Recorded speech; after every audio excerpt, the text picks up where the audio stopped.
Hello everyone! Magandang araw sa inyong lahat! Welcome back to our channel. My name is Mama Mia. Dun po sa mga hindi pa nakakakilala sa akin, ako po ang inyong tagapaghatid ng kwento dito sa ating programang Dear Mama Mia. Halos everyday. O ayan, halos na lang ah.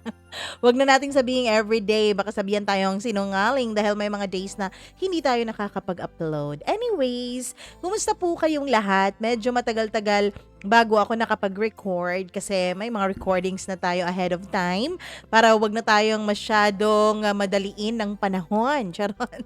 'Di ba? Alam mo yun kapag nagmamadali ka, parang may sariling isip yung internet, yung YT, yung kuryente, parang nagkakaroon talaga ng mas maraming aberya kapag nagmamadali ka kesa dun sa medyo relax ka. Walang masyadong aberya kaya na-upload agad, ganon. Anyways, hello po sa inyong lahat. Hi kay Adoracion Espiritu. Maraming salamat. Oo, medyo na high blood daw siya sa kwentong kanyang pinakinggan. Hi naman kay John Mark Eslira. Maraming salamat sa iyo sa pakikinig mo rin. Syempre kay Florita Nierva. Oy, ang mga bagong mga pangalan ng aking nababasa today. Hello po sa inyo. Maraming salamat. At syempre, saan ba yon? Hello naman sa ating mga tagapikinig na si Delia Irinco. Hi, Madam Delia. Maraming salamat sa iyo. Ayan, hello kay Lizzie. Kay Aliza May Padilla. Happy birthday sa iyo. Hi naman kay Kawai Jasu Channel. Jeneline Mendez. Maraming salamat sa pagkikinig. Hello din kay Shintaro24. Marilu Cabusas, maraming salamat. Ingat ka rin palagi. Syempre, sa lahat ng ating mga tagapakinig, ingat kayo palagi. Ngayon naman kay Frix Magno. Maraming salamat, Frix. Hello kay Marlene Vargas. Hello din kay Merchie Vlog Bukalig Lito Larita. Maraming salamat, Elizabeth Lagunday. Rio Piano, maraming thank you at ginawa mong libangan itong ating programa. Riza, salamat sa iyo. Richel Villapane, hello sa iyo from Kingdom of Saudi Arabia na araw-araw daw nagkikinig. Hi naman kay Gimaras Girl, kay Lakwatcha. Hello din kay Elsie De La Cruz. Maraming salamat Elsie. Sir Reynaldo De Vera. Hi, happy 47th anniversary. Oh, sana all umaabot ang 47th anniversary. Hi kay LV Lapot, Norhata, Beda, maraming salamat. Gail Easy Remedios Barakil, Diana Diaz, thank you so much sa iyo. Hi kay Ram Raiko Baktul, maraming salamat. Josephine Mapala, Colasio, maraming salamat sa iyo. Charmaine Jean Piscino from Riyadh. Hello and advance happy birthday sa anak mo. Advance pa ba o advance? Kasi 21 pa ngayon, bukas pa yung birthday niya. Hi kay Lincel Bayaka, maraming salamat. John Mark Eslira, ayun, nabasa ko na kanina. Luna Lollipop, ayun, Merly Labong. Hello din kay Edna Giliedo. Marilu Sabalye, maraming salamat. Jessica Cruta, Shumi9688, Clarinel Miguel, maraming salamat. I love you too. Hi naman kay Fermina Eusebio. Ayon, April Jane Mendoza, all the way from Mindanao. Hi, taga CDO pala siya. Kumusta sa'yo? Hi kay Shaira Saysay, kay Princess May Mendoza, maraming salamat. Happy birthday. Ah, hindi pala ba birthday, baby pala. Baby niya pala, kala ko birthday. Perlita Vergara, thank you so much po sa inyong lahat, sa inyong walang sawang pakikinig. And syempre, ngayong araw na ito, isa na namang panibagong kwento ang ihahandog ko na sana'y inyong maibigan. Nako, for sure, marami talaga ang merong mga ganitong sitwasyon sa Pilipinas. Pero, ewan ko kung ganito ba talaga ka-exact. Pero may kilala akong almost ganito. Pero hindi siya yung nagpadala ng kwento na to, kundi si Anne. Atin na pong umpisahan ang kaniyang kwento dito lamang sa inyong paboritong programa. Syempre, ang nag-iisang Dear Mama Mia.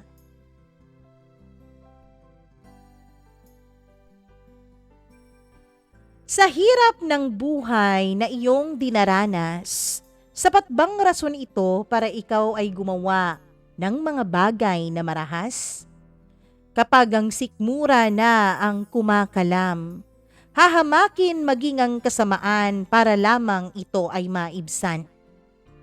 Ikaw, anong bagay ang handa mong gawin? Huwag lang matulog ng walang laman ang tiyan, ang buong pamilya. Dear Mama Mia, hello po sa inyong lahat. Naway nasa maganda po kayong kalagayan at nasa maganda po kayong posisyon sa buhay. Ang kwentong ibabahagi ko sa inyo ay isang kwento na hanggang ngayon ay pinagsisisihan ko pa rin. Ang totoo niyan, hindi ko alam kung dapat ko ba talagang kundinahin ng mga ginawa ko noon. O dapat ko na lang tanggapin dahil ginawa ko naman yun hindi lang para sa sarili ko, kundi para na rin sa buo kong pamilya. Alam kong huhusgahan ninyo akong lahat, Mama Mia. Kaya naman gumawa po ako ng dummy account para siyang mag-email sa iyo nitong kwento ko. Hindi po pwedeng yung kwento ko po ay i-email ko gamit ang totoo ko pong account dahil nakakahiya po ang mga pinagdaanan ko. Alam ko naman na siguro marami rin ang makakaintindi. Gaya ng marami ang tataas ang kilay at marami ang magsasabing marami naman ang paraan bakit yan pa ang pinili mong daan. Pero siguro, iba-iba talaga tayo ng choices lalo na kung iba-iba naman ang ating mga pinagdadaanan. Pero sa kaso ko, Mama Mia, wala po talaga akong excuse. Ang totoo, alam ko naman na malaki ang kasalanan ko. Alam ko naman na malaki ang pagkukulang ko. Kaya, maiintindihan ko kung huhusgahan ako ng lipunan at ng inyong mga tagapakinig. Pero bago niyo ako husgahan, pakinggan niyo muna sana ang buod ng aking kwento. Para naman inyong maintindihan kahit papaano kung bakit ko nagawa ang mga bagay na ito. Mama Mia, tawagin niyo na lamang ako sa pangalang Ann. Isa pong babae na nagmahal lamang. Isa pong babae na gusto lamang ang ginhawa sa buhay. Isa pong babae na handang gawin ang lahat, wag lamang mahirapan ng mga mahal sa buhay. Umpisahan natin ang kwento ko, Mama Mia, isang gabi sa Sayawan. Sayawan po yun sa aming baryo. Piyesta po kasi noon kaya meron talagang mga kasiyahan doon. May perya, may pa-contest at kung ano-ano pang kasiyahan. Meron pa ngang pa-parade at pabanda. Masayang masaya naman, Mama Mia, ang buong kapistahan lalo na kapag sanayon. Hindi katulad nung sa syudad na parang wala lang nangyari. Sa amin kasi, Mama Mia, ang piyesta ay talagang ipinagdiriwang ng halos isang buong linggo. Kung ano-ano ang mga activities na pwede mong salihan. May mga palaro, may mga kung ano-anong pa-contest, pabilisan ng pagkain, pabilisan ng pag-inom, at kung ano-ano pa. At dahil nga fiesta noon sa baryo namin, ako naman bilang isang teenager nung mga panahon na yon ay gumala. Kasama ang mga pinsan ko.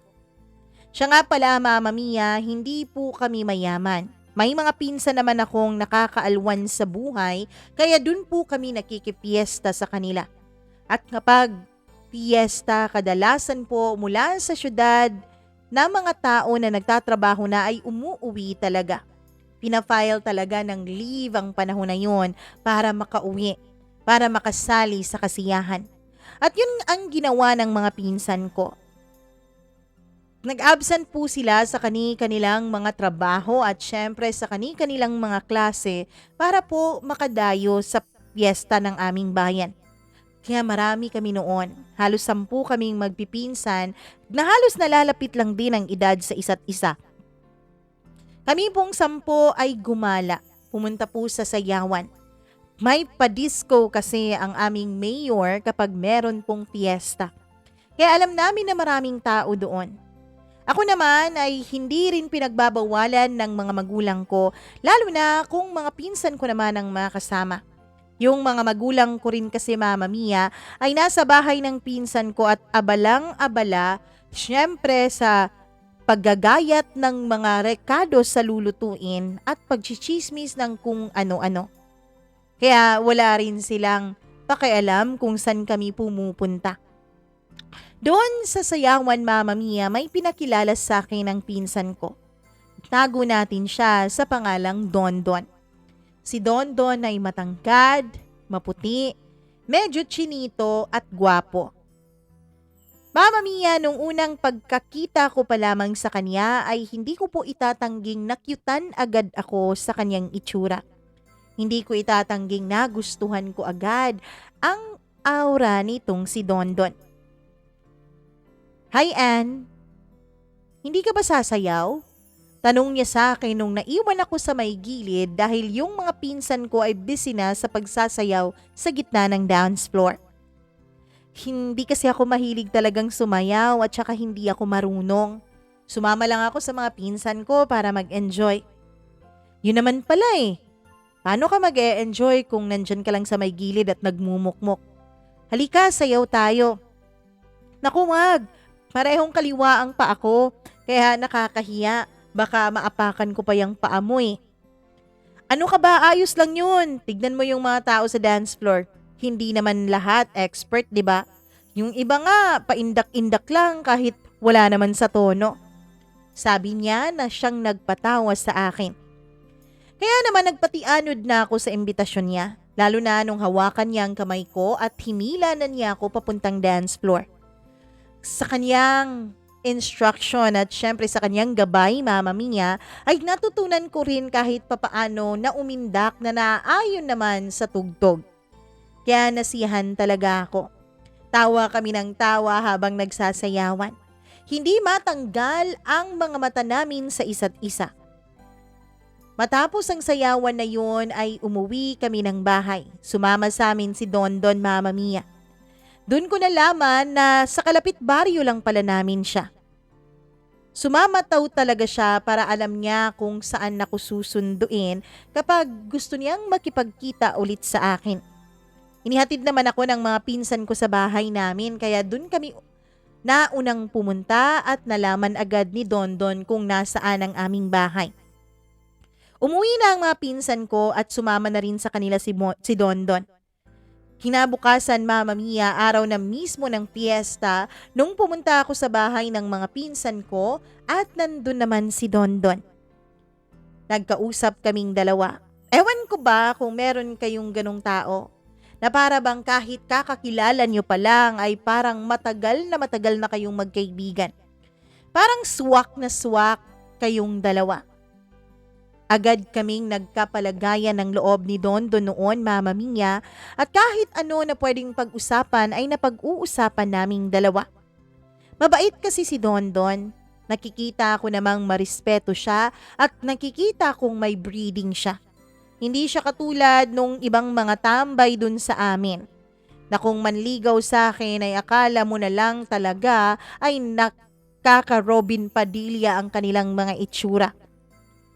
Ako naman ay hindi talaga attracted sa mga ganong tao. Ang gusto ko, yung mga lalaking medyo pino. Yung mga lalaking nakikita ko sa mga pelikula. Nakikita ko na mga knight in shining armor. Kaya hindi ako attracted sa mga tambay sa amin. Pero iba si Dondon, Mama Mia. Hanggang sa naging magkaibigan na nga kami. Hindi natapos sa piyesta ang pagkakaibigan namin dahil kahit nung bumalik na ang mga pinsan ko sa syudad, Mama Mia, ay nagpatuloy ang aming pagkakaibigang dalawa. Nag-aaral pa noon si Dondon. Ako naman ay hindi na nag-aaral, Mama Mia, dahil wala namang kakayanan ng mga magulang ko na pag-aralin ako. Tumutulong-tulong na lamang ako sa bahay. At kung merong mga racket-racket ay ginagawa ko. Yun bang kumukuha ng mga merchandiser, Mama Mia, sa mga grocery stores at kung ano-ano pa, yun po ay pinapasukan ko. Hindi naman sa pagmamayabang pero medyo maganda naman at may itsura naman po ang tita ninyo. Matangkad po ako sa tipikal na Pilipina. 5'5" ang aking height. Ang akin namang pangangatawan ay sakto lang. Hindi payat pero hindi rin naman mataba. Saktong-sakto lang talaga. Sakto ang sukat ng aking dibdib, sakto ang sukat ng aking puwet, sakto ang sukat ng aking balakang. Hindi ako matatawag na super sexy pero pwede raw akong pumasang modelo ayon sa ibang mga nakakakilala sa akin. Kaya naman yun po ang mga raket-raket ko, Mama Mia. Kuminsan-minsan ay sumasali din ako sa mga pang-barangay beauty contest sa amin. Hindi naman ako nananalo ng grand prize, hindi naman talaga ako ang natsa-champion at nakokoronahan, pero hindi din naman ako kulelat. Madalas sa mga minor prizes ay ako talaga ang humahakot at umaabot din ako kahit hanggang first runner-up, Mama Mia. Kaya naman hindi po sa pagmamayabang, medyo may kaya din naman ako noon kung pera ang pag-uusapan. Kaya lang, lahat naman halos ng aking pinapanalunan ay itinutulong ko rin sa aking mga magulang. Hanggang sa yun na nga, Mama Mia, sa tuwing may mga event ako na pupuntahan, ay nandun si Dondon. Lagi niya akong sinasamahan at syempre, pinapasakay niya ako sa kanyang motorsiklo. Mabait si Dondon. At isa pa sa nagugustuhan ko sa kanya, Mama Mia, ay magarbo po siyang manligaw. Magarbo po siya sa halos lahat ng bagay. Wala pang isang buwan mula nung magkakilala kaming dalawa nang sabihin niya sa akin na interesado siya. Interesado siyang maging boyfriend ko. Halos mapalunok pa ako noon ang sarili kong laway dahil nag-uusap lang kami noon ng kung ano-anong bagay nung bigla siyang tumigil at bigla niyang hinawakan ng kamay ko. At bigla niyang sinabi na paayag raw ba akong magpaligaw sa kanya. Wala naman akong nakikitang masama. Wala naman akong boyfriend sa mga panahon na yon. Oo, nagkaroon na ako ng mga boyfriend pero sakto naman talaga na bakante ako nung mga panahong nagkakilala at naging close kaming dalawa ni Dondon. Kaya naman, Mama Mia, pinayagan ko siyang manligaw sa akin. At yun ang isa sa pinakatamang desisyong ginawa ko. Dahil mula nung niligawan niya ako, Mama Mia, ay na-experience ko po kung paano itratong bilang prinsesa. Lahat ng gusto ko, kahit hindi ko pa sinasabi, nandyan na agad sa paanan ko. Nandyan na agad sa harapan ko at inaalay na agad ni Dondon.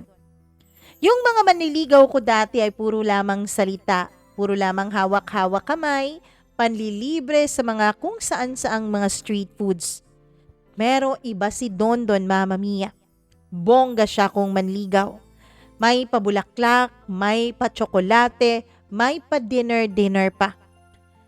Mga bagay na never ko pong na-experience sa mga dati kong boyfriends. Mga bagay na never ko pong naranasan sa iba ay pinaranas sa akin ni Dondon. Sweet si Dondon, Mama Mia, although medyo may pagkamamas boy siya dahil kadalasan kapag pinag-uusapan namin ng pamilya, madalas mama niya ang kanyang nababanggit. Pero ayos lang naman yun sa akin. Naisip ko nga noon, kung mabait si Dondon sa kanyang ina, pehadong magiging mas mabait siya sa akin. Yun naman ang kasabihan nila, 'di ba? Dapat kumuha ka raw ng lalaki na mabait sa kanyang mga kapatid na babae, lalong-lalo na sa kanyang ina. Ibig sabihin daw noon ay hindi ito nananakit ng babae. Mama Mia, ang totoo, hindi lang ako ang naaambunan ng swerte mula nung niligawan ako ni Dondon. Hindi lang po ako ang nakatikim ng konting ginhawa mula nung pinursu niya ako. Pati pamilya ko, Mama Mia. Kapag dumadalaw si Dondon sa bahay namin ay hindi pwedeng wala siyang dalang paletsyon manok o kahit na anong ulam na hindi naman namin araw-araw na nakakain. Kung ano-ano ang kanyang binibitbit. Kuminsan-minsan nga, Mama Mia, yung mga binibitbit niyang pagkain sa amin ay yung mga hindi pa namin naririnig dati. Yung mga sosyal. Kaya naman agad din niyang nakuha ang permiso at ang loob ng aking mga magulang. Agad naman silang bumoto kay Dondon. Sabi nila, mabait daw naman ito. Sabi nila, sakto daw ito kaysa dun sa mga nanliligaw sa akin na hindi man lang makapunta at makabisita ng bahay. Mama Mia, wala pa pong sariling trabaho nun si Dondon dahil nag-aaral pa siya. Pero ayos lang naman sa akin. Hindi ko naman naramdaman ng kakulangan kasi nga kahit kapag may events ako ay binibigyan ako ni Dondon ng pera bilang allowance. Tapos pinupuntahan niya rin ako sa events at nililibre ng pagkain kaya yung perang binibigay niya ay nagiging extra ko na lang yun. Aaminin ko, naging magaan ang buhay ko nung naging boyfriend ko po si Dondon. Oo, Mama Mia. Sinagot ko po siya 3 buwan matapos ang kaniyang panliligaw. Napatunayan ko kasi sa 3 buwan na yun na consistent din naman siya. Hanggang sa isang araw, Mama Mia. Wala pang 1 taon noon ng aming relasyon nung sinabihan ako ni Dondon na sasama ako sa kanya at sa kanyang mga kaibigan dahil may overnight daw sila dun sa isa sa pinakasikat na beach sa aming lugar, Mama Mia. Hindi ko na lang po sasabihin dahil alam kong malalaman ninyo ang lugar kapag sasabihin ko yung beach resort. Kilalang kilala po kasi iyon, lalo na dito sa Pilipinas. Marami pong turista ang nagpupunta doon. Hindi lang po yun basta-basta na beach resort kundi may hotel pa. At nag-hotel nga kami, Mama Mia. Ang mga kasama ko doon ay mga kaibigan ni Dondon na matagal ko na rin namang kilala dahil hindi ko pa nga sinasagot si Dondon noon ay pinakilala na niya ako sa kanyang mga kaibigan. Kaya medyo kampante naman ako, Mama Mia. Pagdating namin doon ay nagulat ako nung mag-check-in kami pa isa-isa. Hindi pala kami magkakasamang lahat sa iisang kwarto. Dahil kadalasan naman sa mga barkada at kaibigan ni Dondon ay may mga nobya at nobyo din, sila-sila po ang nasa iisang kwarto. Samantalang kami ni Dondon ay iba naman po ang kwarto namin. Iba talagang gumala at gumastos yung mga may kaya. Kanya-kanyang kwarto, kanya-kanyang magpartner. Nung una ay kinabahan talaga ako, Mama Mia, dahil kahit mag-iisang taon na noon ang relasyon namin ni Dondon ay wala pa pong nangyayari sa aming dalawa. Pero sa pagkakataon na yun, alam kong malaki ang posibilidad na maisuko ko na sa kanya ang aking bataan. Nag-dinner kami noong lahat at pagkatapos naming mag-dinner ay nagliwaliw muna kami at naligo sa dagat. Mag-aalas 11 na noon ng gabi. At syempre nakainom na rin kaming lahat nung napagdesisyonan namin na bumalik na sa hotel para magpahinga dahil marami pa kaming activities kinabukasan. Kanya-kanya na kami ng pasok sa kwartong aming inarkilahan. At nung kaming dalawa na lang ni Dondon ang nasa loob ng kwarto, Mama Mia, dun na ako nakaramdam ng kakaibang kaba. Iisang kama lang po meron ang kwartong yon. Wala ding sofa. Talagang kama lang, Mama Mia. Kaya wala akong choice kundi ang magtabi kaming dalawa. Naramdaman siguro ni Dondon ang pagkabalisa ko at ang kabang nararamdaman ko kaya inalo niya ako. Ano ka ba? Relax ka lang. Matagal na rin naman tayong dalawa, di ba? Tsaka wala naman akong gagawin na hindi mo gugustuhin. Medyo nakampante ako noon. Nahiga kaming dalawa pero hindi talaga ako makatulog. Akala ko ako lang, Mama Mia. Akala ko ako lang ang nakaramdam ng kakaibang init nung panahon na yon. Ewan ko ba kahit naka-aircon naman yung hotel at syempre nasa tabing dagat din naman kami. Iinit na init pa rin ang pakiramdam ko. Bumangon ako para kumuha ng tubig dahil may bit-bit kami mula sa convenience store. At nung pahiga na ako, ay biglang nagsalita si Dondon. Hindi ka rin makatulog? Tanong niya. Hindi eh. Siguro hindi ka sanay na may katabi ano? Tanong niya sa akin. Siguro. Ako din naman, ganon. Halika nga, lapit ka nga dito. Sabi niya. Humiga ako sa tabi niya pero bigla niyang pinauna ng ulo ko sa kanyang isang balikat tapos niyakap naman ako sa kabila. Magkayakap kaming dalawa doon.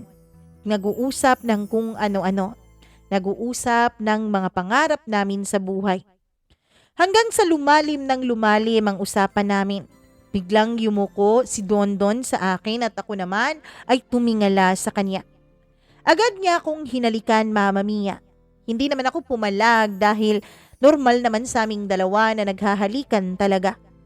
Kaya lang, Mama Mia, ang halik na yon ay ang nag-umpisa ng lahat.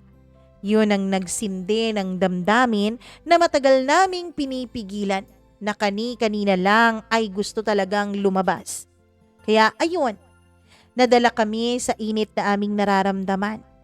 Ayun, Mama Mia, tuluyan ko na ngang naisuko sa kanya ang aking bataan. Nung una ay natatakot ako, pero pinaramdam niya sa akin na dahan-dahan lang ang lahat sa kanya. Pinaramdam niya sa akin, Mama Mia, na wala akong dapat na ipangamba. Kaya hinayaan ko na lang siya. Hinayaan ko siyang gawin ang lahat ng gusto niyang gawin. Naging gentle naman siya. Naging malumanay. Ang totoo niyan, Mama Mia, naramdaman ko ang pagmamahal sa bawat haplos at halik niya sa aking katawan.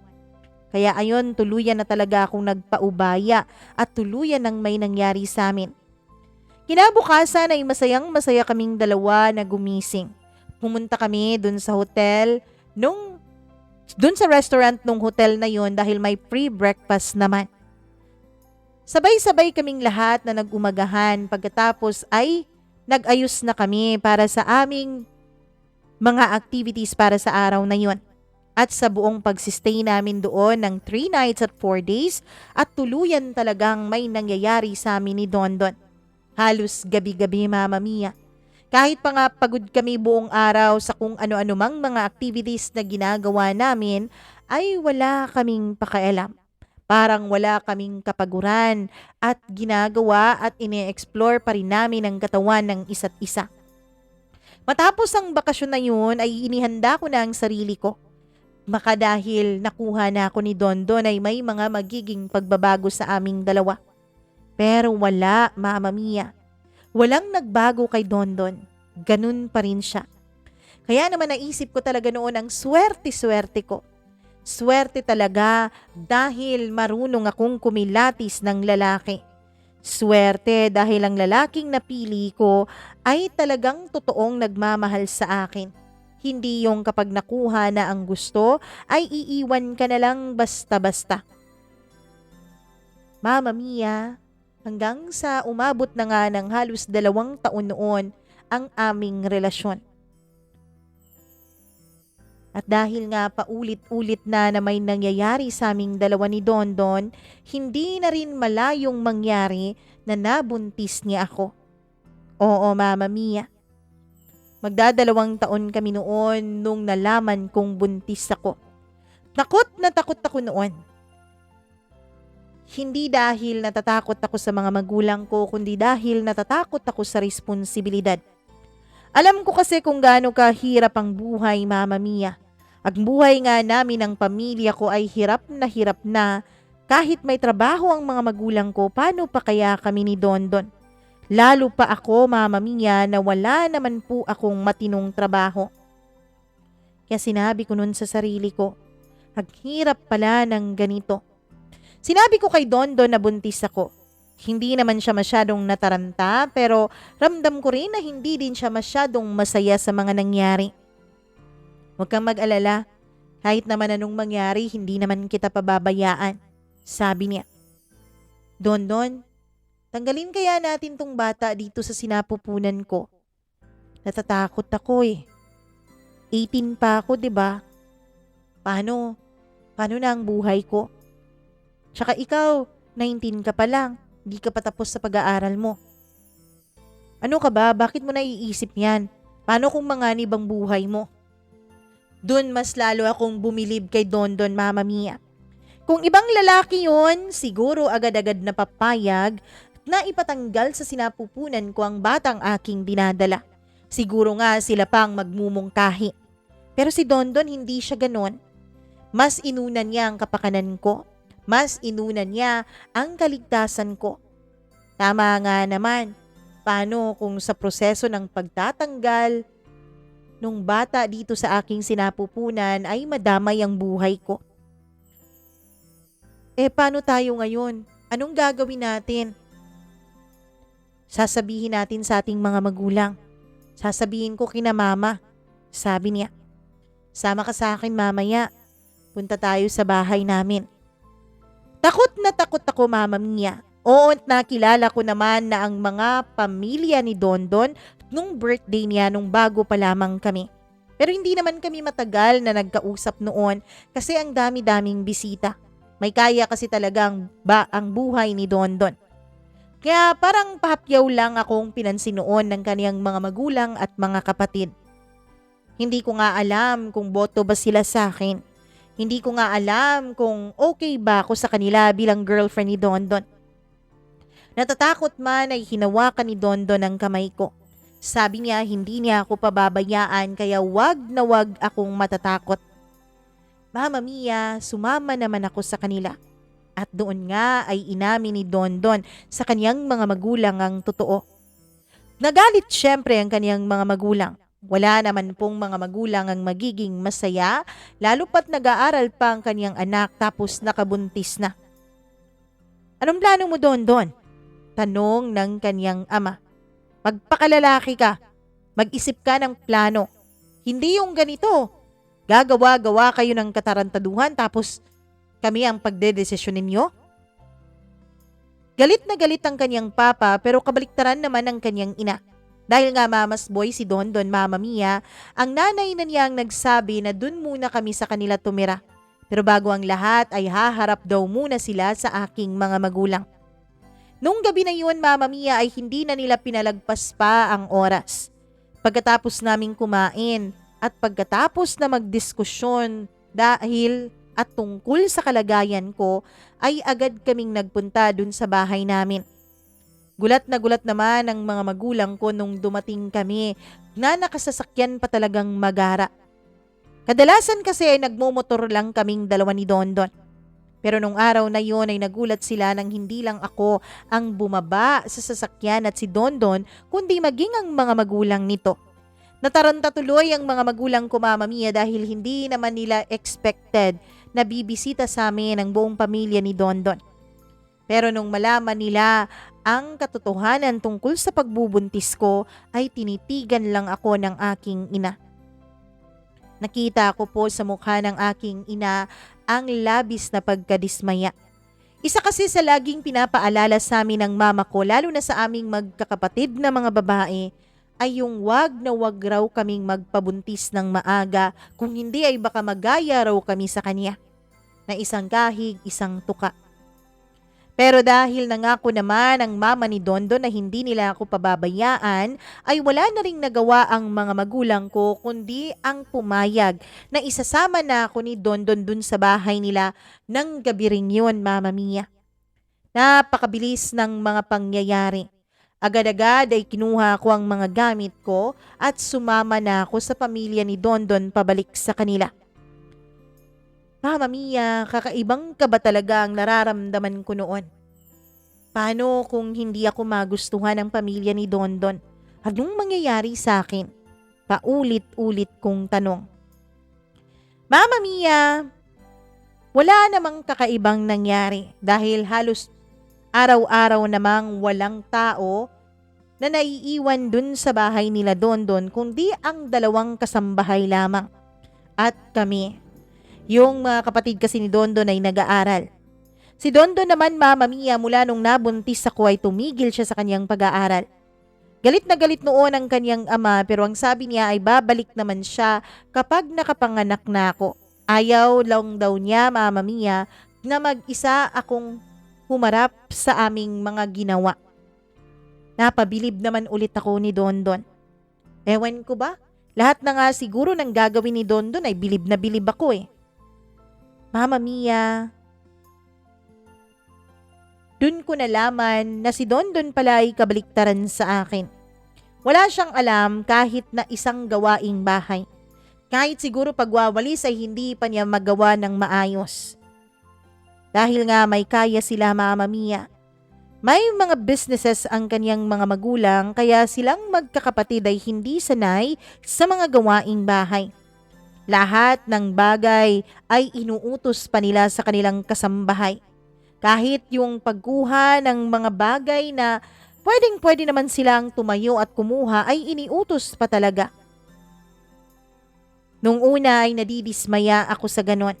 Pero dahil tinatrato din akong ganon ng mga kasambahay, Mama Mia, ay ako din nasanay na rin. Wala kaming ginagawa sa bahay ni na Dondon. Tuwing umaga kapag gumigising kami ay diretso na kaming breakfast dahil may nakahanda na pong pagkain. At kapag wala naman po ang kaniyang mga magulang ay nanonood lang kami ng kung anong mga pelikula at palabas. Kung hindi ay naglalaro at namamasyal ni Dondon. Nagpapa-check up din kami regularly dahil binibigyan naman kami ng budget ng kaniyang mama. Yung mga magulang naman ni Dondon ay maayos naman ang pagkikitungo sa akin. Pero hindi yung close na close. Pero hindi naman nila ako minamaltrato, pinaparinggan tulad ng ibang mga kwentong naririnig ko dito sa inyong programa, Mama Mia. Kaya naging maayos na rin ako. May sarili din kaming kwarto ni Dondon. Kaya ang totoo, Mama Mia, pakiramdam ko ay mas gumaan tuloy ang buhay ko. Maganda din ang kamang kinahihigaan ko. Kutsyon yun, Mama Mia. Malambot na kutsyon. Maraming malalambot na unan. The aircon pa ang loob ng kwarto. Tapos may comforter pa na ang sarap-sarap talagang yakapin. Kaya naman hindi ko naramdaman ang kahirapan, Mama Mia. Hindi ko naramdaman na mahirap pala at mali pala ang ginawa namin ni Dondon na maaga kaming pumasok sa pakikipagtalik kahit na hindi pa dapat. Hanggang sa makapanganak na ako, Mama Mia. Ang tanging ginagawa ko lamang noon ay gumising para kumain, tapos mag-alaga konti ng baby hanggang sa pagpaligo nito. Pero after kong mapaliguan ng anak ko, yaya na agad ang nagbabantay dito. Hindi rin ako nagbe-breastfeed, Mama Mia, dahil nasasaktan ako. Pumayag din naman ang mama ni Dondon na hindi ako mag-breastfeed dahil siya naman ang bumibili ng gatas para sa kanyang apo. In short, mahal na mahal nila ang bata.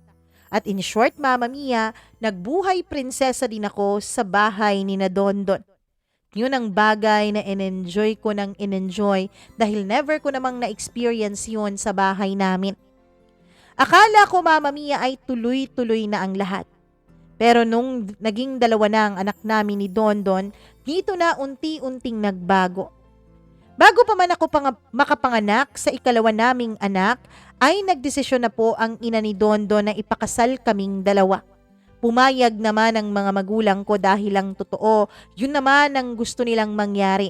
Ang maikasal na agad kami ni Dondon dahil ako raw ang lugi kapag hindi ako pinakasalan kasi ako yung babae. Tuwang-tuwa naman ako. Si Dondon din naman ay wala ring reklamo nung plinano na ng mga magulang namin ang kasal. Mabilis po ang mga pangyayari. Naikasal agad kami ni Dondon sa simbahan, Mama Mia. Pero pagkatapos ng kasal ay dito na nag-umpisa ang lahat. Si Dondon ay hindi na masyadong umuwi ng maaga. Ang sabi niya ay meron daw siyang mga kailangang asikasuhin. Ang sabi niya, Mama Mia, ay napabayaan na raw niya ang kanyang mga kaibigan mula nung naging kaming dalawa. Well, totoo naman ang kanyang sinabi. Pero ang gusto ko sana, Mama Mia, ay kapag umaalis siya sinasama niya ako. Nung una ay gano'n naman hanggang sa tumagal na hindi na gano'n. Pero isang malaking trahedya ang nangyari. Magkasabay po na namatay ang mga magulang ni Dondon. Nadisgrasya po kasi ang kanilang sinasakyan. Dead on arrival ang mama ni Dondon samantalang ang kanyang ama ay nag-agaw buhay pa ng halos 1 linggo sa ospital. Malaki ang ginastos nila, Mama Mia, sa pagpapagamot ng kanyang ama pero nawala rin ang lahat dahil nawalan din ito ng sarili nitong buhay matapos ang 1 linggo ng pakikipaglaban. Halos sabay na nailibing noon ang kaniyang mga magulang. Nagluluksa ang buong pamilya nila. Pati din naman ako, Mama Mia. Kahit hindi ako naging masyadong close sa kaniyang mga magulang, ay nagpasalamat pa rin naman ako dahil hindi nila ako itinuring na alila o na kung ano. Pero Mama Mia, ang pagkamatay ng kaniyang mga magulang ay yun po ang naging dahilan para unti-unting bumagsak ang kabuhayan ni na Dondon. Yun po ang naging dahilan para tuluyan na pong mawala ang kanilang mga negosyo. Bukod sa malaki ang nagastos nila sa ospital dahil private hospital yun, ay malaki din ang nagastos nila sa pagpapalibing ng kanilang mga magulang. Hanggang sa isipan ng kaniyang mga kapatid na ibenta na lang ang kanilang mga negosyo. Wala din kasi silang alam sa pagpapatakbo nito. At totoo niyan, hindi pa po matured ang kaniyang mga kapatid kahit na sa edad ng kanilang panganay noon na 25 years old, Mama Mia. Wala namang naging tutol o ni isa sa kanilang tumutol sa pagbibenta ng negosyo. Pagkatapos maibenta ang kanilang negosyo, Mama Mia, ay pinagparte-partihan nila ang mga pinagbentahan noon. Tapos may binayaran pa silang mga utang ng kanilang mga magulang at syempre meron din silang binigay na konti sa kanilang mga tiyahin at tiyuhin.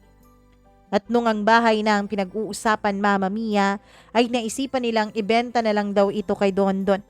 Hindi naman pumayag si Dondon, Mama Mia, dahil mawawala raw ang malaking parte niya sa pera kapag siya ang bumili ng bahay na yon. In short, binenta din ang bahay na yon at lumipat kami sa isang maliit na apartment na paupahan. Wala na rin kaming mga kasambahay noon dahil ang sabi ni Dondon hindi naman daw na kailangan kasi nga maliit naman na apartment ang aming uupahan. Nagkanya-kanya na rin ang kanyang mga kapatid, Mama Mia. Yung iba ay pumunta na sa ibang lugar, yung iba ay hindi na namin alam kung nasaan. Nagkanya-kanya na sila matapos mamatay ang kanilang mga magulang. Si Dondon naman nangako sa akin na bibili kami ng bahay, yung sakto lang sa amin. Pero habang naghahanap pa raw kami, dapat daw, Mama Mia, ay mangupahan daw muna kami. Nung una ay maayos naman. Dahil marami namang pera ay bumili ng kotse itong si Dondon. Tapos, Mama Mia, wala naman kaming alam sa pagpapatakbo ng pera. Kaya gastos dito, gastos doon. Bakasyon dito, bakasyon doon. Nung malapit ng pakiramdam ko ay mauubos ng pera ni Dondon ay pinagsabihan ko na siya. Pero sabi niya, ginagawa lang niya yon para makamove on sa pagkamatay ng kanyang ina. Halos mawala na raw lahat sa kanya, Mama Mia, nung mamatay ang kanyang ina dahil mahal na mahal niya ito. Kaya hinayaan ko na lang. Hanggang sa naubos ang pera. The next thing I know, Mama Mia, pati yung perang inilaan ni Dondon para sana pambili ng bahay ay wala na rin. Nalaman ko din, Mama Mia, na nagsusugal pala itong si Dondon. Kaya medyo nahirapan talaga kami. Nahirapan kaming mag-adjust noon sa buhay dahil nasanay kami na may mga nagdedesisyon para sa amin. Ang ginagawa namin noong nabubuhay pang kanyang mga magulang ay tumanggap lang ng allowance at saka kumain at magpakasaya. Hanggang sa tuluyan na nga na nabaon din sa utang si Dondon dahil nagsusugal din pala ito, Mama Mia. Doon na nagkadaletse-letse ang buhay namin. Doon na ako naging bungangera kay Dondon. Doon naman din lumabas ang kanyang ugali, Mama Mia. Nagagalit siya sa akin kapag umuuwi siyang walang pagkain. Wala raw akong kwenta. Siya itong walang kwentang ama dahil umuuwi ng walang dalang pagkain. Wala man lang iniiwan na pera para pambili ng pagkain namin ng mga anak niya. Naging mahirap ang buhay, hindi lang para sa akin, kundi para rin sa aming mga anak. Mama Mia, hindi rin ako makalapit noon sa mga magulang ko dahil tulad namin ay isang kahig, isang tuka din ng aking mga magulang. Nahirapan kami sa buhay dahil nasanay kami sa loob ng halos 3 taon. Nabuhay prinsipe at prinsesa kami sa kanyang mga magulang. In short, Mama Mia, nahirapan talaga kami. Nahirapan ako lalo na noong mga panahon na halos hindi na kami makakain ng maayos. Tuyo na lang ang ulam namin na siyang ikinagagalit lagi ni Dondon. Hindi raw siya sanay sa tuyo. Alam niyo naman, 'di ba, na hindi ako sanay sa mga ganito, yung mga tuyo. Bakit ba ito yung binili mo, ha? Ann, nasaan na yung 100 pesos na binigay ko sa'yo? 100 pesos? Binilan ko pa ng diaper yung anak mo. Tapos bumili pa ako ng bigas. Ano sa tingin mo ang ulam na mabibili ko? Galit na galit ako nun sa kanya. Bakit mo ba dinadiaper yung bata? Pwede namang lampin yan eh. Tapos labhan mo na lang. Nakakadiri kayang maglaba ng may pupo. Sabi ko naman. In short, Mama Mia, pareho kaming naging tamad ni Dondon. Hanggang sa isang araw. Bigla na lang akong sinabihan ni Dondon, Mama Mia, na bakit hindi raw ako maghanap ng AFAM sa internet. Ano ibig mong sabihin? Cellphone ka naman. Tapos naglo-load ka naman. Manap ka na lang kaya ng foreigner. Yung kapitbahay natin, nako, nakapagpatayo na ng malaking bahay dahil may foreigner. Dondon, naririnig mo bang sinasabi mo? Naririnig mo ba ang minumungkahi mo sa akin? Asawa mo ako tapos papahanapin mo ako ng foreigner? Para lang hindi tayo maghirap? Sa internet lang naman yan eh. Hindi ka naman yan mahihipuan, di ka naman yan mahahawakan. Tsaka, wag kang tulad ng mga Pinay na pinupunta dito yung kanilang mga AFAM.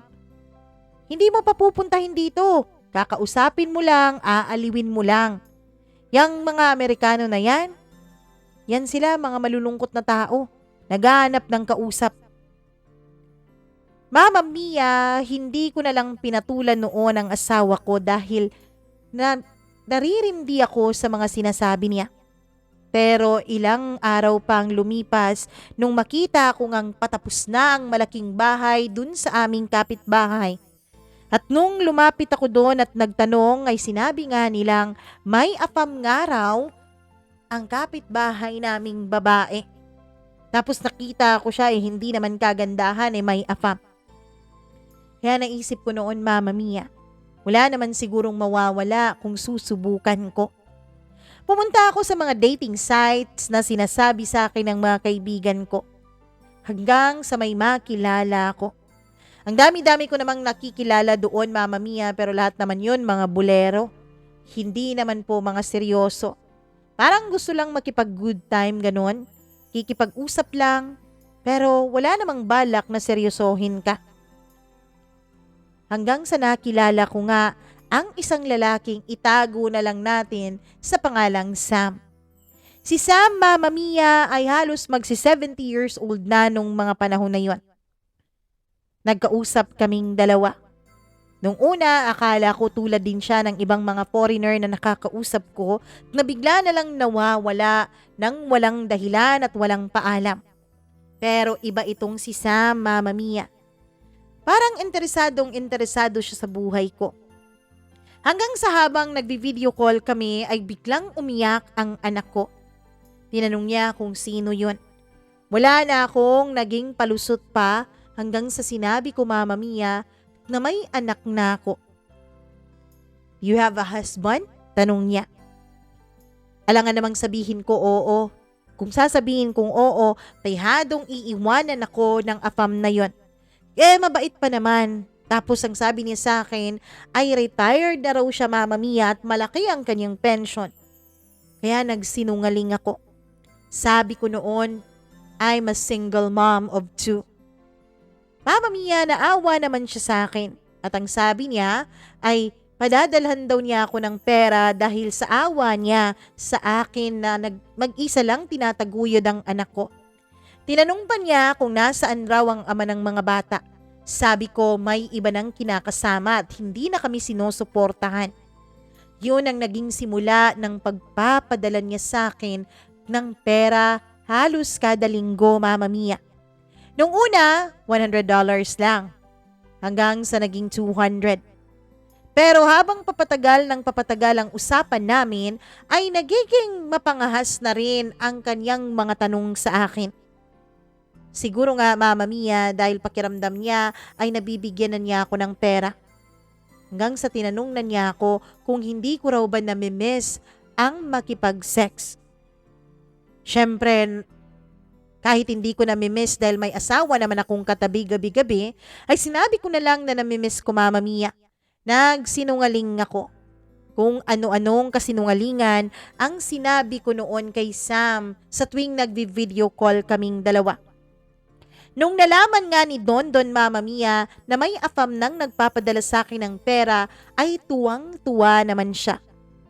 Sige lang, bulahin mo lang yung mga Amerikano na yan para ganito lagi ang ulam natin. Masarap, lechon manok. Tapos eto may pa-dessert ka pang ice cream, sabi niya.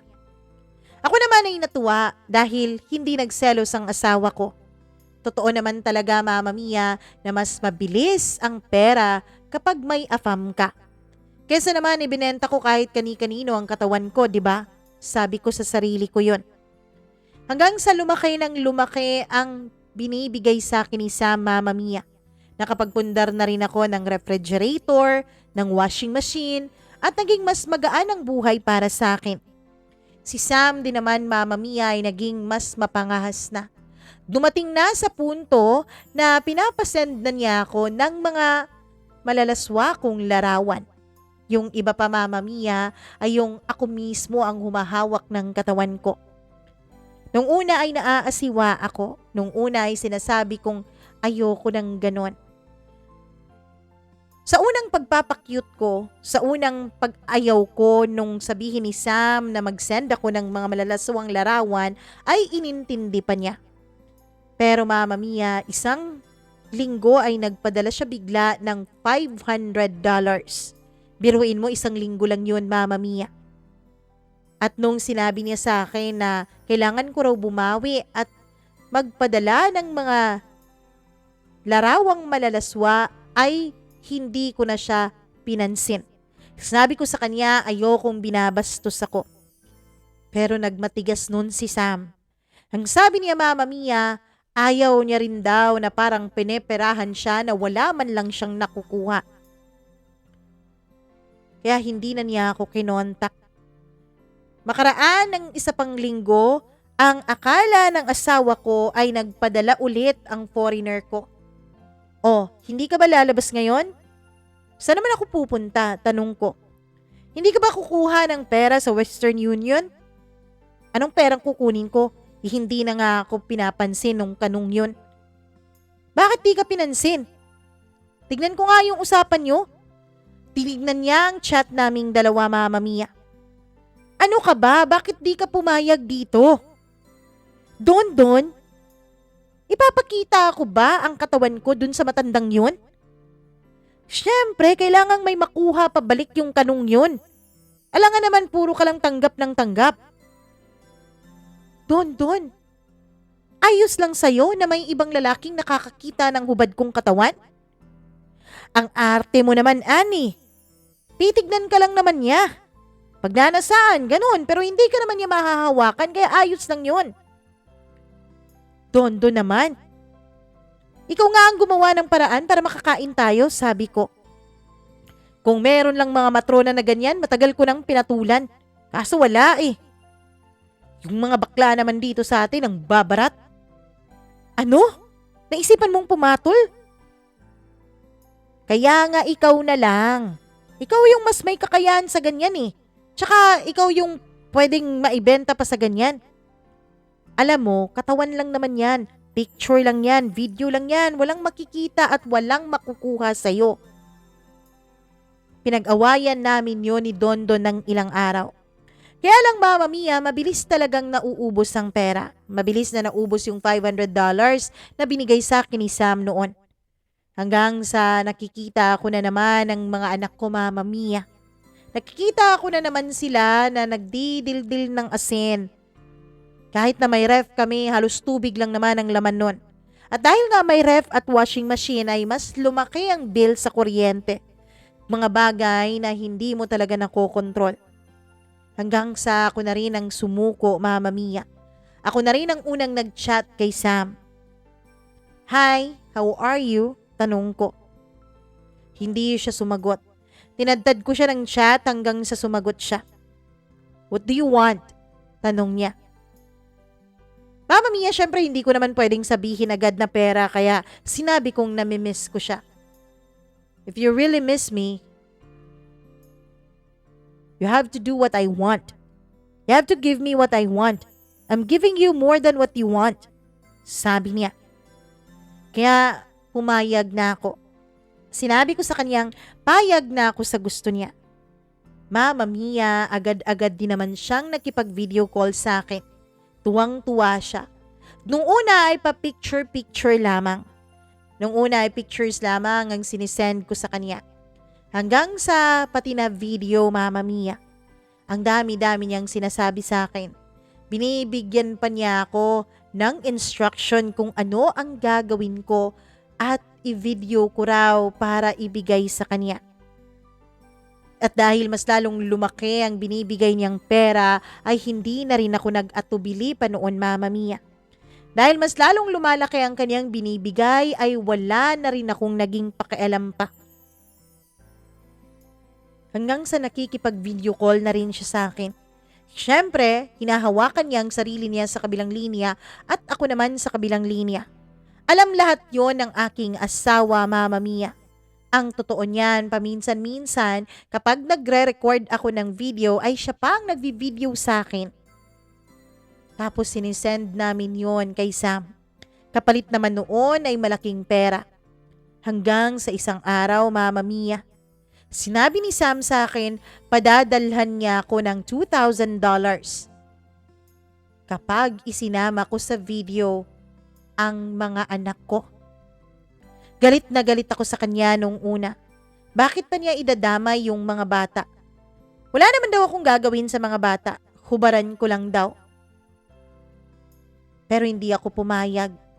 Hindi ako pumayag at blinak ko siya nung una, Mama Mia. Sabi ko, wag na lang. Sabi ko, maglalabada na lang ako kaysa sa ibigay ko sa kanya ang pictures at videos ng mga anak ko. Tumagal ng 1 buwan na wala kaming naging contact ni Sam. Kasi nga, Mama Mia, sabi ko sa sarili ko, hindi pwede. Pero kumakalam na noon ang sikmura ng mga anak ko. Ano ka ba? Hindi pa ba kumukontak sa'yo yung foreigner mo? Tanong ng asawa ko. Hindi na nga yun kukontak. Ano ka ba? Huwag mo nang pakialaman yun. Naghiwalay na kami noon. Pagsisinungaling ko. Hindi ko na lang sinabi sa asawa ko ang gustong mangyari ni Sam dahil baka magalit pa ito at siya na mismo ang mag-chat kay Sam at murahin pa niya yung lalaking yon. Pero ang hindi ko alam, Mama Mia, hindi pala yun ang gagawin ni Dondon. Isang araw ay umuwi ako galing sa bahay ng mga magulang ko. Nanghiram kasi ako noon ng pera sa mama ko para may pambili kami ng bigas. Pagdating ko ng bahay ay tahimik na tahimik, Mama Mia. Akala ko ay nasaan ang mag-aama ko. Sumigaw pa ako. Ilang saglit pa ang sabi ni Dondon ay nandun daw sila sa kwarto at naglalaro. Pagdating ko doon ay wala namang something unusual. Hanggang sa sinabi ko nakahiram ako ng pera sa nanay. Kunin mo na yung pera sa Western Union. Ito daw yung control number, oh. Sabi niya. Bakit may pera? Anong ginawa mo? Saan ka kumuha? Tanong ko. Huwag ka nang magtanong, kunin mo na. Saan mo nga kinuha? Dondon, ano ba? Sabi ko pa. Pero, naging makulit siya, Mama Mia. Kunin ko na daw ang $2,000. Sinamahan naman niya ako at kinuha namin ng pera. Meron ngang $2,000, Mama Mia. Pagkatapos ay nag-grocery kami. Pagkatapos ay umuwi ako ng bahay. Nang inopen ko ang account ko, ay dun ko nakita kung saan nanggaling ang $2,000 na yon. Ang walang hiya kong asawa, Mama Mia. Siya pala ang gumawa ng video sa mga anak ko at sinend yun kay Sam. Hubad lang naman ang mga bata habang naglalaro dun sa video. Galit na galit pa ako noon kay Dondon. Pinagsasampal ko siya at sinusuntok-suntok. Ano bang ginagawa mo sa mga anak mo, Dondon? Tanong ko. Huwag kang ano dyan. Buti nga kumikita tayo eh. At saka wala namang mawawala. Mga bata pa yan, oh. Wala pa yung bulbul sa katawan. Ayos lang yan. Sabi niya. Pinag-awayan namin yun ng husto pero in the end, Mama Mia, mas nanalo pa rin ang kagustuhan naming magkaroon ng pera. In the end, mas nanalo pa rin ang kagustuhan naming maging maginhawa at aming buhay sa araw-araw. Hanggang sa naging routine na yon, Mama Mia. Naging routine na. Kung minsan nga ay nagpapa-video pa si Sam na kaming tatlo ng mga anak ko ang magkahubad tapos naglalaro ng kung ano-ano. Hindi naman malalaswa yung mga laro nung una. Pero habang tumatagal ay nagiging malaswa na, Mama Mia. Hanggang sa isang araw, bising-busy kami noon. Mama Mia, bigla na lang bumukas ang bahay namin. Tapos may mga pumasok na mga pulis. Si Dondon noon ang taga-video namin. Wala kaming nagawa, kundi ako ay takpan ng katawan ko sa kumot na malapit lang sa akin. Yung mga anak ko naman, Mama Mia, ay pinagbihis ko agad. Kinuha ng mga kapatid ko yung mga anak ko. Galit na galit sa akin ang nanay ko. Pinuntahan niya ako at saka pinagsasasampal. Napakawalang hiya raw naming mag-asawa. Pati anak namin ay pinagkakitaan namin. Ginagamit namin sa kalaswaan para lang kumita ng pera. Mama Mia. Oo. Nahuli kami ng mga pulis. Galit na galit noon ang mga magulang ko. Kinuha din ng mga taga-DSWD ang mga anak ko, Mama Mia, at kaming dalawa ni Dondon ay idiniretso na sa presinto. Ilang araw din kaming nakulong. Buti na lang at tinawagan ni Dondon ang kanyang mga kapatid at kinuha kami doon sa loob. Pinagpiyansa kami, Mama Mia. At matapos nga kaming makapagpiyansa ay iniayos na rin ng kanyang mga kapatid ang kaso namin. Pero ang problema, Mama Mia, hindi na binigay sa akin ng mga magulang ko ang mga anak ko. Binigay kasi ito ng mga taga-DSWD sa kanila. Wala raw akong karapatan na maging ina dahil napakawalang hiya ko raw.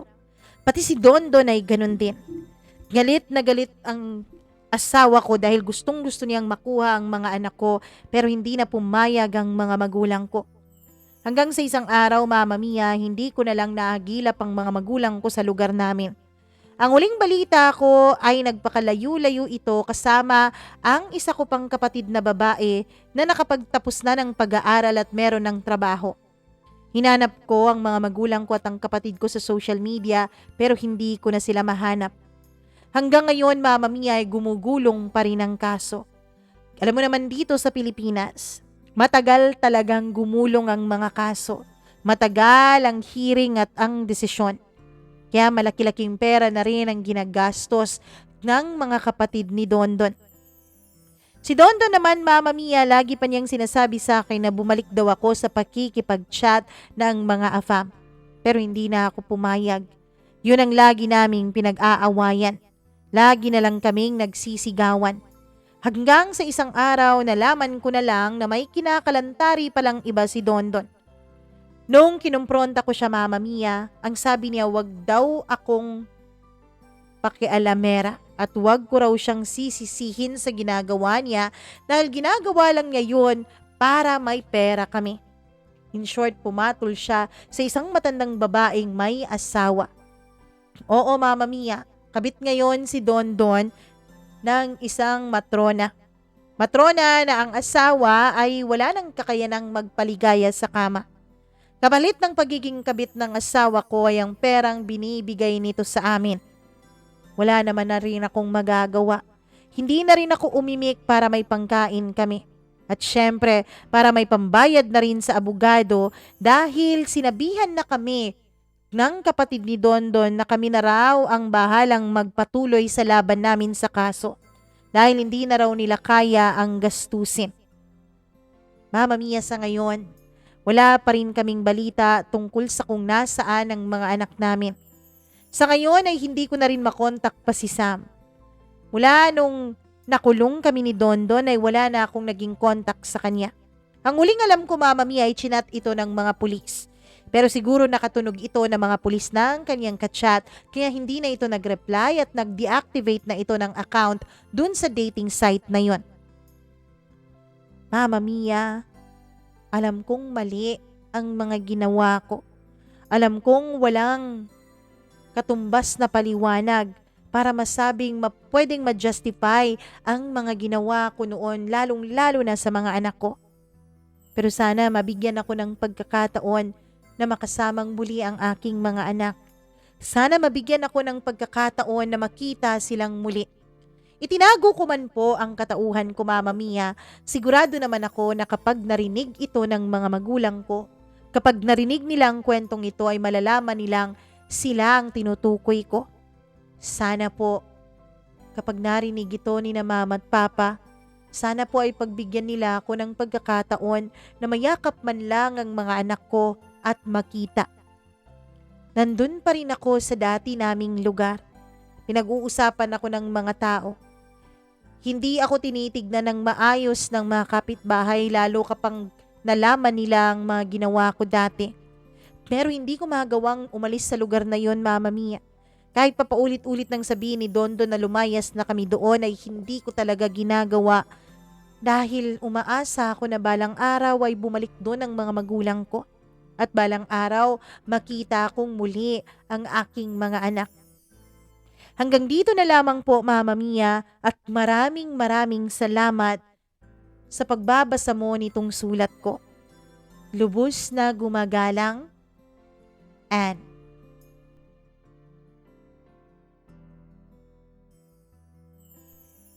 Nako, Anne, napakawalang hiya nyo namang mag-asawa kayo.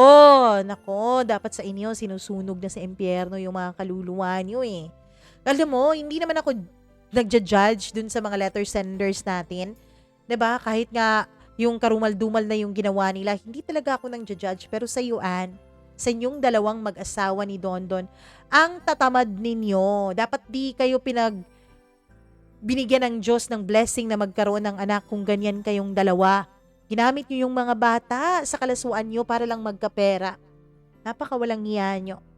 Ewan ko kung magagalit ka sa akin tapos hindi mo na i-follow tong account na to, hindi mo na i-follow tong YouTube channel natin na to at ibablock nyo na ako. Pero talagang wini-wish ko, Anne, na sana hindi mo na makita yung mga anak mo.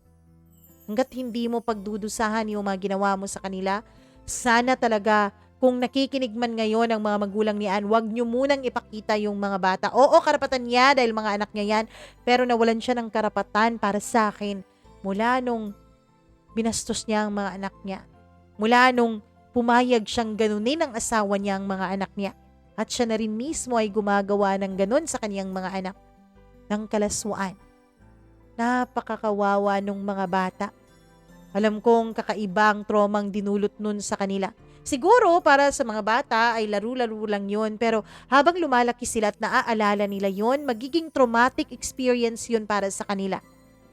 Napakawalang yan, Anne. Sana talaga pagdusahan niyo yung mga ginawa ninyo at sa mga katulad ni Anne na ginagamit yung mga anak para magkapera, ine-exploit yung mga anak ng ganito. Sana talaga kunin na kayo ng demonyo, ano? Kawawa yung mga bata. Kawawa talaga sila. Ibinigay sa inyo ng Diyos yung mga bata para alagaan. Di naman yan sa inyo eh. Oo, anak nyo yan, pero sa Diyos yan. Parang caretaker lamang kayo. Caretaker, tagapangalaga. Tapos kayo pa ang naunang mag-exploit. Napakahirap sa panahon ngayon. Nirarason ang kahirapan para talagang i-justify kung ano man ang mga ginagawang hindi talaga maganda. Alam mo, Anne, mas bibilib talaga ako sa'yo kung sarili mo nalang katawan yung binenta mo para mabuhay ang mga anak mo. Merong kwento na ganito dito sa channel natin eh. Bumilib ako dun sa babaeng yun.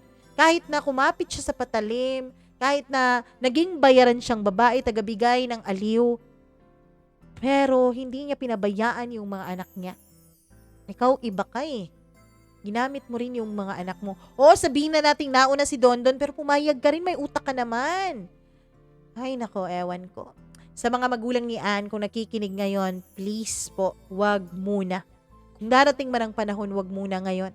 Hayaan nyo munang mag-move on yung mga bata. Sana rin may mga professional intervention dun sa mga bata para patulungan silang i-process yung mga naging karanasan nila.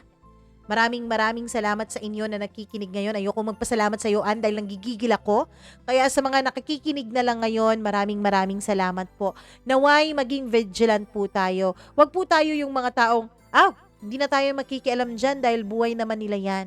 Kung alam nyong ganito ang kapitbahay ninyo, kung alam nyong ganito, binibenta yung sarili nilang mga anak, kayo na po muna o kayo na po sana ang magkusang magsumbong sa mga otoridad para matigil ang mga ganitong klaseng gawain.